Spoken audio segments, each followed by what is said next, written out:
قبر رسول کو دیکھے گا،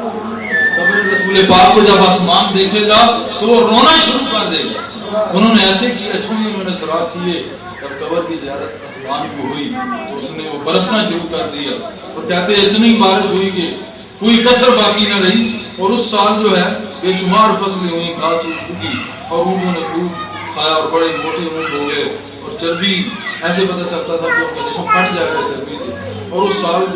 کا نام پھر سال ارزانی رکھا گیا۔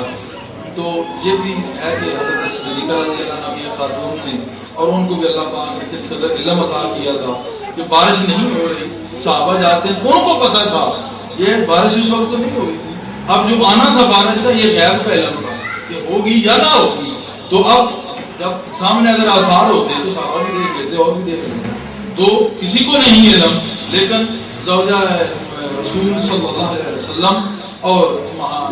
اماں عائشہ صدیقہ رضی اللہ عنہ کو یہ علم تھا کہ غیب سے کیا ہوتا ہے اور حاضر میں کیا ہوتا ہے، کیونکہ یہ علم اس وقت ہوتا ہے، میں نے کہا جب دل میں اللہ پاک کی محبت آ جائے تو وہ جتنے علوم ہیں ظاہر کے یا غائب کے وہ عطا کرتا ہے۔ تو انہوں نے جب یہ بھی پتا تھا کہ ان سے یہ مشکل ہماری کشائی ہو جائے گی اس مشکل کی، کیونکہ در رسول تو مشکل کشا ہے، اس در پہ جاتے ہیں، جب انہوں نے جا کے سوال کیا تو اس در کو سے ان کو یہ توقع تھی کہ وہ در مشکل کشا در ہے۔ جب اس مشکل کشا در پہ پہنچے تو اپنی مشکل کو بیان کیا تو بھائی صاحب نے اس مشکل کی کشائی کر دی،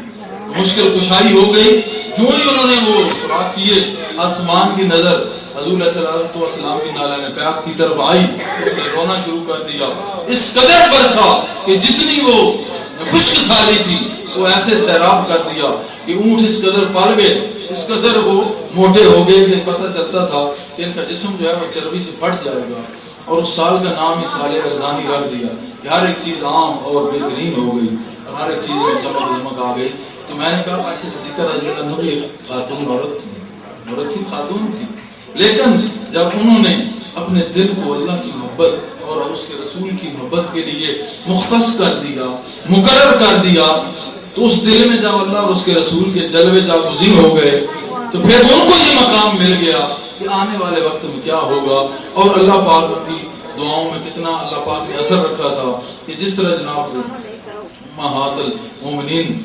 دعا فرماتی تھی اسی طرح وہ واقع ہو جاتا تھا، اور ان کو یہ بھی علم تھا کہ جب ایسا کریں گے تو پھر بارش ہوگی۔ یہ بھی علم غیب اس وقت کیونکہ موجود تو نہیں تھا، سامنے نہ بدل تھا نہ کچھ تھا، تو جب ان کو یہ پتا تھا کہ ایسا کریں گے تو جگہ یہ غیب ہی ہے۔ تو جب اللہ اور رسول کی محبت دل میں ہو تو وہ علم بھی آشکار ہو جاتے ہیں جو غیب میں ہوں، سامنے نظر نہ آ رہے ہوں۔ ظاہر علم تو آ ہی جاتے ہیں، وہ جو غیب میں ہیں نظر نہیں آ رہے ان سے بھی اللہ پاک آگاہ فرما دیتا ہے۔ تو دیکھیں تو یہ بھی خاتون اور عورت تھی، لیکن کس قدر اس طرح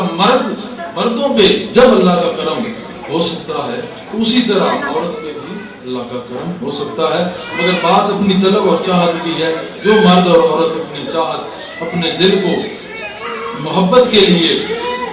وقف کر دے گی، اللہ اور رسول کی محبت کے لیے وقف کر دے گی، بلا شک اللہ پاک اس کو سربلندی اور سرفرازی اور عظمتیں عطا فرمائے۔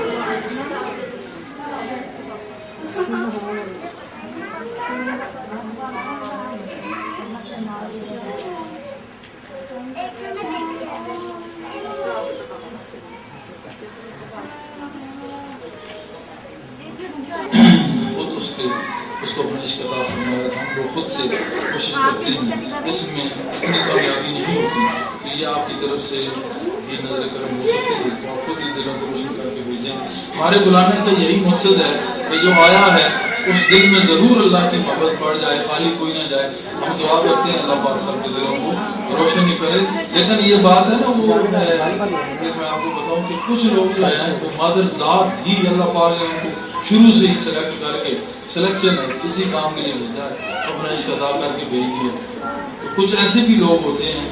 ایسا ہے کہ دنیا میں آئے بات اللہ کا فضل ہوا اور پھر وہ سیراب ہو گئی اس کی محبت سے۔ تو بہرحال جیسے بھی آپ کے دل ہیں، میری دعا ہے اور کوشش ہے یہی میری کہ آپ کے دلوں میں بھی اللہ کی محبت کے نغمے جو ہیں وہ بولیں، اور اللہ کی محبت کے علاوہ اور اسی عشق کے علاوہ آپ کے دل میں کچھ نہ ہو۔ اپنی نیتوں کو صاف رکھیں، اپنے کردار کو درست رکھیں، اور جو کہا جائے اس پہ عمل رکھیں، اور صحیح خیال اور دھیان جیسے میں کہتا ہوں اس میں رہ کے چلیں، صحیح رہنمائی اور مطابقت میں چلیں، تو بلا شک و شبہ آپ کے دل بھی ایسے ہو سکتے ہیں۔ کافی خواتین ایسی ہیں جو ہمیں ملتی ہیں، مرید ہیں، تو اپنی کیفیات باطنی جب وہ بیان کرتی ہیں تو عقل دنگ رہ جاتی ہے کہ کس طرح ان کو اللہ پاک سیر باطن سے آگاہ کرتا ہے، ان کے دلوں کو کس طرح اس نے روشن کیا ہوا ہے۔ یہ کسی کی ماتھے میں نہیں لکھا ہوتا، اور نہ ہی ایسے لوگ اتنا اپنا ویلا کرتے ہیں، اپنا اتنا شور ایسے مچاتے ہیں کہ ہم نے یہ دیکھ لیا اور ہم شور کریں تاکہ دیگر لوگ کہیں گے یہ اللہ کی ولیہ ہے۔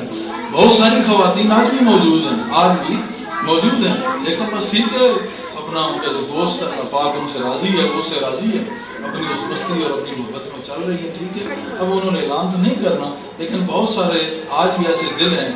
جو دل اللہ کی محبت میں دھڑکتے ہیں۔ کردار کی غازی عورت کیسے ہو سکتی ہے؟ یہ چیزیں تب ہو سکتی ہیں کہ علم پڑھا جائے، اس پہ عمل کیا جائے، لیکن جس عمل میں محبت سے عمل نہ ہو وہ عمل بھی کام نہیں آئے گا۔ علم پڑھ کے اس پہ عمل کرنا، اور وہ عمل با محبت کی چاشنی کے ساتھ کرنا، اس میں محبت کی مٹھاس ہو، خشک عمل نہ ہو۔ محبت یعنی اللہ رسول سے اس کی عبادت اس طرح کرو کہ نہ جنت۔ مائراب بصری میں واقعہ بیان کیا، وہ بھی خاتون فقیر اور قلندر گزری ہیں، تو وہ کہتی ہیں اللہ جو ہے ایک دفعہ انہوں نے ایسا کیا کہ ایک گلاس میں پانی لے لیا، ایک میں آگ اٹھا لی اور چل پڑی۔ کسی نے پوچھا رابعہ کہاں جا رہی ہو؟ انہوں نے کہا یہ جو پانی ہے یہ میں پھینکوں گی دوزخ پہ اور اس کو بجھا دوں گی، اور یہ آگ جو ہے یہ جنت کو لگاؤں گی اور جلا دوں گی۔ کہا ایسے کیوں؟ کہا ایسے کیوں؟ انہوں نے کہا کہ لوگ دوزخ کے ڈر سے اور جنت کی طلب سے اللہ کی محبت کرتے ہیں۔ یا ان کو دوزخ کا ڈر ہوتا ہے تو اللہ کے آگے جھک جاتے ہیں کہ وہ مارے گا، یا پھر جنت کی طلب ہوتی ہے کہ ایسی نہریں ہیں، یہ ہے وہ ہے، باغات ہیں، یہ ہر قسم کی عیش ہے، تو اس کی طلب میں کرتے ہیں۔ خالصاً اللہ کے لیے محبت کو نہیں کرتا، اللہ کے لیے عبادت کو نہیں کرتا، یعنی یا ان کی عبادت دوزخ کے ڈر سے ہے یا جنت کی طلب سے ہے، اللہ کی محبت میں کوئی عبادت نہیں کرتا۔ لہذا میں دوزخ کے پانی پھینکوں گی اور اس کو بجھا دیتی ہوں اور جنت کو آگ لگا دیتی ہوں۔ تو مقصد یہ ہے کہ جب عبادت آپ کی خوف اور اس جنت کی طلب سے ہٹ کے صرف طلب الہی کے لیے ہو، محبت الہی کے لیے ہوگی، تو وہ عبادت جو ہے خالصاً اللہ کے لیے ہے۔ جب ایسی عبادت اللہ کے لیے کرو گے تو ایک دن عبادت کرتے کرتے تم خود ہی اللہ کے لیے ہو جاؤ گے۔ جب تم خود اللہ کے لیے ہو جاؤ گے اس طرح تم اہم کردار بھی ادا کر سکتی ہو، اور اعلیٰ کردار بھی تمہارا ہے، اور ہر وفا تمہاری ہے، ہر عظمت تمہاری ہے، ہر مقام تمہارا ہے۔